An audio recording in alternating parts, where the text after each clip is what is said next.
What in the world was that? That press conference that Terry Pegula and Brandon Beane just did, I thought that was an absolute disaster. That was a PR nightmare. And to me, that was just a brutal exposing of the Bills front office. So that's what Sean McDermott was dealing with? You literally had an owner sit up there and do nothing but throw shade at Sean McDermott. And then on top of that, throw shade at a player currently on your roster in Keon Coleman. That was Brandon Beane being a team player. He's taken heat over it. I'm here to tell you the true story when talking about drafting Keon Coleman. So that drafting Keon Coleman was all on the coaching staff. Brandon Beane just gets to one me. This, to me, was a brutal exposing of the Buffalo Bills front office. And we got to see the curtain pulled back and see what was really going on in Buffalo during this tenure with Sean McDermott. Because this, to me, is absolutely disgraceful. For an owner to sit up there and say that about a player on the roster, if I'm Keon Coleman, I am asking for a trade immediately. And how do you think that the Buffalo Bills players are going to feel about this? Man, that's what he's going to say about our teammate at a press conference? He's just going to air that out? The heck's he saying about us behind the scenes? This, to me, was deflating for this franchise. And I feel like a lot of the head coaching candidates out there are going to look at this Buffalo Bills job a lot differently now. And I understand that the Buffalo Bills, they are one of the best teams in the National Football League without question. You have one of the best quarterbacks in Josh Allen. You have a really good roster that's a few pieces away at the skill position group, right? Wide receivers, few pieces on defense where it feels like they're right in this thing to win a Super Bowl. Literally every year, that's where they've been. And it felt like the reason that they would move on from Sean McDermott is, well, this is just stale. He's been here for 9 seasons. We know he's one of the best head coaches in the NFL, but it just feels like we need something new to get us over the hurdle, which is kind of what he was saying.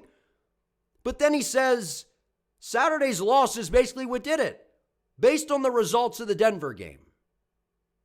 So you saw the emotions of the players, like you're saying, in the locker room. You saw Josh Allen very visibly upset. So that was a heavy factor into you deciding to move on from Sean McDermott because of all that. Has this dude never seen players before after they lose a crucial game? He's never seen athletes before when they lose a big-time competition? They're going to be upset. This is mind-blowing to me. And I felt like Sean McDermott was completely scapegoated. And after this press conference, that just to me makes me feel even more validated in feeling that way. Sean McDermott in 9 seasons with the Buffalo Bills, they went to the playoffs 8 times.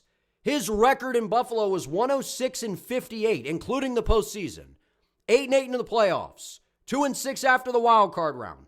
8 playoff berths, 2 AFC championship appearances. I know they didn't get to the Super Bowl, right? And maybe that was the philosophy coming into the year. It's Super Bowl or bust. But if I'm a head coaching candidate and I'm sitting back and I'm looking at this job, as amazing as it is because of the talent there, dealing with these Looney Tunes at the top of this organization, I mean, how are they just going to sit up there and basically blame all of this on Sean McDermott? Like, how is Brandon Beane just basically scot-free of everything that's went down? And better yet, it's not like you just kept him as the GM and moved on from Sean McDermott and you're like, well, we feel like Sean McDermott was most of the problem, which I've never believed that and I never feel that way about Sean McDermott. But I'm just saying, let's say that that's kind of their thinking here. It's bad enough that you keep the GM around as well, because my understanding is the head coach and the GM, they're like this. They're together. They're making the decisions. They're working together, right? And they're trying to steer this ship and get it to the promised land. And then you keep the guy around, but better yet, you promote him to become the president of football operations. So you fire your longtime head coach who's been one of the best in the National Football League. The Bills have had at least 10 wins in the last 7 seasons, which is tied for the fifth longest streak in NFL history. Sean McDermott has been one of the most winning coaches in the NFL. And the Buffalo Bills losing to the Denver Broncos in the Mile High in the divisional round and the players' emotion is the reason you got rid of them? Have we not heard the players speak nothing but amazing things about Sean McDermott, how everybody loves Sean McDermott, what an amazing leader and person Sean McDermott is? You don't think that Josh Allen was so emotional at that press conference knowing that maybe that their coach just got fired and his bad performance might have something to do with it? Now, I'm not blaming Josh Allen for Sean McDermott being fired, but if Terry Pegula is looking at that game going, that's how I made my decision, seeing this emotion here, I'm sure that these players are going to feel responsible. And also it's the fact that Josh Allen, he's a big reason that Buffalo lost the game. He's not the entire reason, but he's a big reason. It was by far his worst playoff game by a country mile. Josh Allen had historically been one of the best quarterbacks in the postseason. And he made some great plays, but he made a lot of mistakes in that game. He had a bone-headed lapse in judgment right before the half when fumbling that ball. I don't know what he was doing. And he spotted the Denver Broncos 3 points right before the half. You don't think that that's why he felt all the pressure coming into this? There's no Ravens, there's no Lamar, there's no Burrow in the Bengals, there's no Mahomes in the Chiefs. This is our clear path to go win it all, and we didn't get it done. And I understand that it's been crushing loss after crushing loss in the postseason. And it feels like you just couldn't get over that hurdle. And I know that the Bills are kind of looking for that extra oomph to get them over the hump. But to me, this just feels like Sean McDermott was scapegoated because how in the world, to me, he's saying that about Brandon Beane because you're basically just trying to wipe his hands off of it, that the wide receiver group has not been up to par with how a lot of people are, when people are evaluating the Buffalo Bills, what has been the big critique is the wide receiver group. It just has. And there were those rumors going around that the Buffalo Bills had a chance to make a play at Jalen Waddle. They could have made other plays at receivers.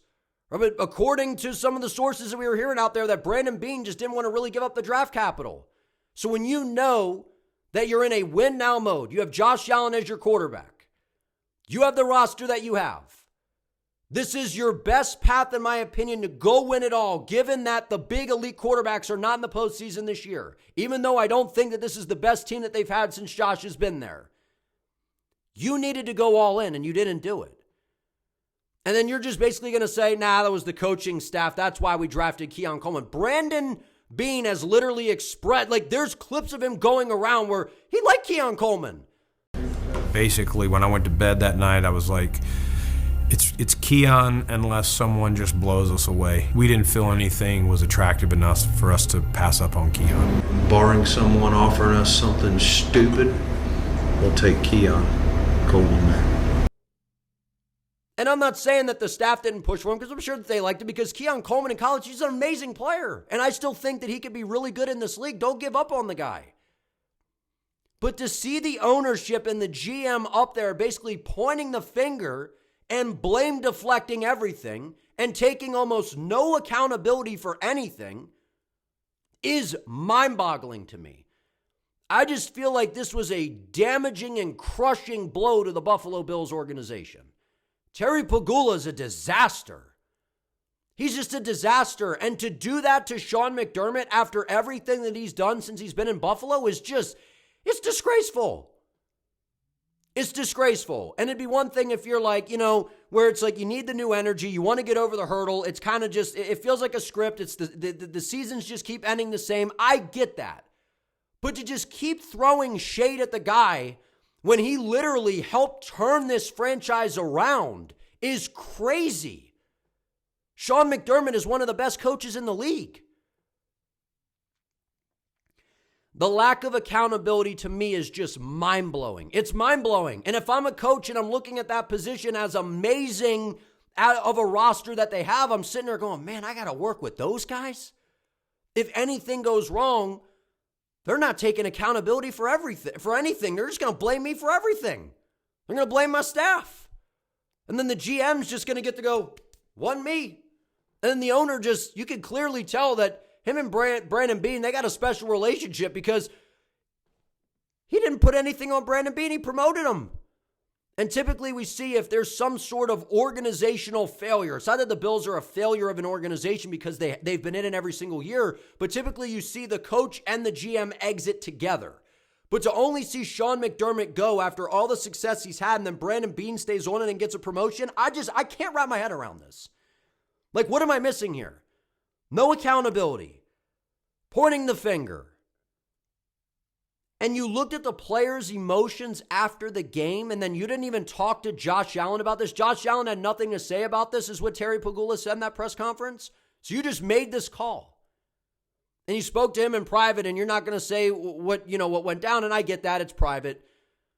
But your franchise quarterback, who's one of the best players in the league, you didn't go to him, according to Terry, and ask him and get his thoughts before you made that decision?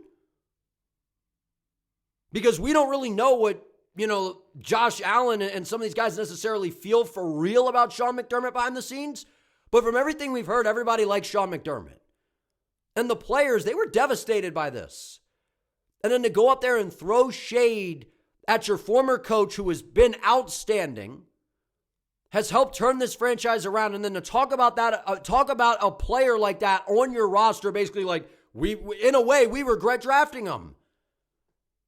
If I'm Keon Coleman, I'm asking for a trade ASAP, man. And that probably is going to light a fire under Keon Coleman. He's going to go out there, and I hope the kid balls, man. I love Keon Coleman. I think he's a great player. I loved him in college, and I feel like he has not lived up to his potential, but it is there. It is there. He's got all the attributes. I just feel like this comes down to the fact that it reeks and it stinks of the fact that Brandon Beane, behind the scenes, what was this guy saying? Because how does Sean McDermott basically go down for all this, and Brandon Beane, not only does he keep his job, he gets promoted. He gets more responsibility, more oversight over what's going on. I just feel like Brandon Beane wants to hire his own guy, wants to hire his little butt buddy to bring in that he kind of rules over. It's very obvious that Pegula and Beane have a very good relationship. That's very obvious. And this thing to me just reeks and stinks. And we heard Sean McDermott be critical of the personnel for good reason. Because when you're the GM, am I missing something here? As the general manager, they're not in a great place with salary cap. They just aren't. Or so they're going to be limited on what they can do. They have all these great players. They haven't drafted that great. I feel like that's something that's pretty underrated, that's not talked about enough. Yeah, they've hit on some big picks, like obviously Josh Allen, James Cook, Dalton Kincaid, Dawson Knox. They've drafted some really good players.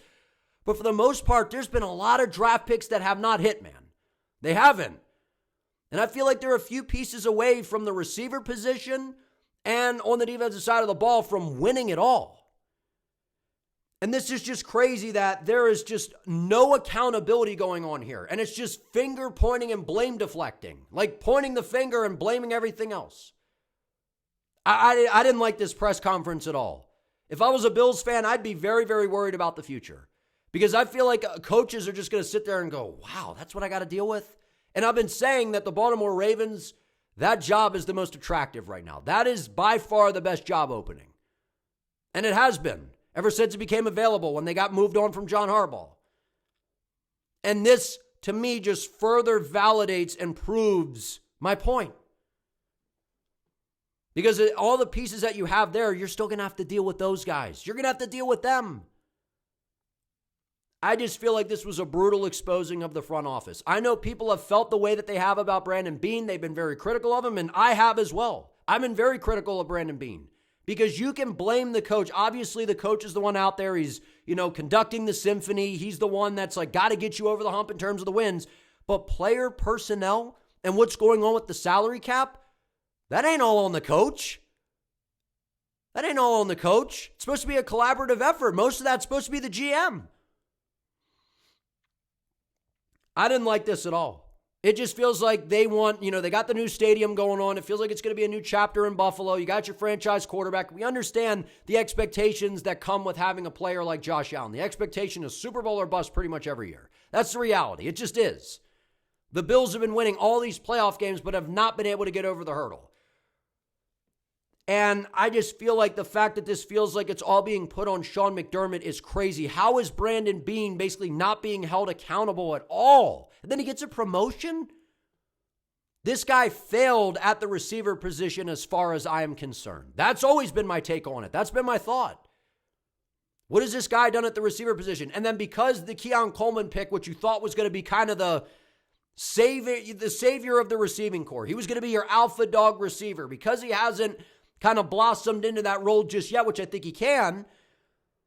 It's basically because Brandon Beane is being criticized so heavily because of the receiver room that the owner felt that he needed to step in and basically be like, that ain't Brandon's fault. He's the GM. He is the GM. So this was just all Sean McDermott's fault. This just stinks. It reeks. I don't like it at all. And I feel like a head coach should be weird about going there now. That's how I feel. I feel that way, man. I don't like when the ship goes down. I mean, the Bills have been really good, but when I say the ship goes down, you don't get to the Super Bowl, which it sounds like that was the goal, obviously. When the ship goes down, that tells you a lot about the character of the people around you. And when they just sit there and are just going like this and none of this, that's crazy, man. That is crazy to me, and I don't like the message that this sent to the Buffalo Bills organization and the players. The players, man, I just feel like they are not going to respond very well to this. This is the type of stuff that can damage an organization. It could damage a locker room. So I feel like there is going to be a lot of drama moving forward in Buffalo after this whole thing. This was a complete disaster. No accountability. Nothing but finger pointing. And I feel like Brandon Beane behind the scenes, he was just covering his rear end the whole time, man. That's how I feel about it. That's how I feel. So these are a lot of the things that I've kind of been guessing have been going on based on what I've seen. And to see this all play out and you basically throw all the shade and blame Sean McDermott for everything, it's just crazy. Brandon Beane, to me, just wants to hire his own guy. He kind of wants to have a lot more control over this whole thing. And Sean McDermott, he was a guy that would push back, because he's got the record to prove it. He's a guy that's been there, done that. He, outside of winning a Super Bowl, he's accomplished basically everything else. So Sean McDermott's got a loud voice, right? And he's going to push back and do what he thinks is best for the team. And it just feels like there was this power thing going on between him and Brandon Beane. And Brandon Beane, of course, wants to shut that thing down. But to me, when you get pressed and you kind of overreact and get all kind of butthurt and all tense like Brandon Beane did, and all what he, in his responses, feels like people struck a nerve because they're getting close to the truth here. So new stadium, right? It's going to be a new chapter in Buffalo. It just feels like with the promotion of Brandon Beane and giving him a lot more power, him and Pegula are clearly very close. Felt like McDermott had to go because he was someone that was pushing back and being like, look, you're not helping us with the personnel here. And then they kind of just scapegoated Sean McDermott. That's how I feel about this whole thing, man. That's how I feel about it. They did Sean McDermott dirty. And I understand that it was stale, or it's kind of like the John Harbaugh thing. You got Lamar Jackson. How can you not, they won only 3 playoff games with, Lamar Jackson with Harbaugh there. So I understand like wanting that extra energy to get over the hurdle, wanting to make a change. I understand that. But when you kind of allude to that in your statement when you get rid of McDermott, but then you're saying that it was basically the Broncos' loss, it's crazy to me. Crazy to me. I thought that this was an absolute disaster today for the Buffalo Bills. But let me know what you guys think below in the comments. I'd be curious to hear what y'all have to say.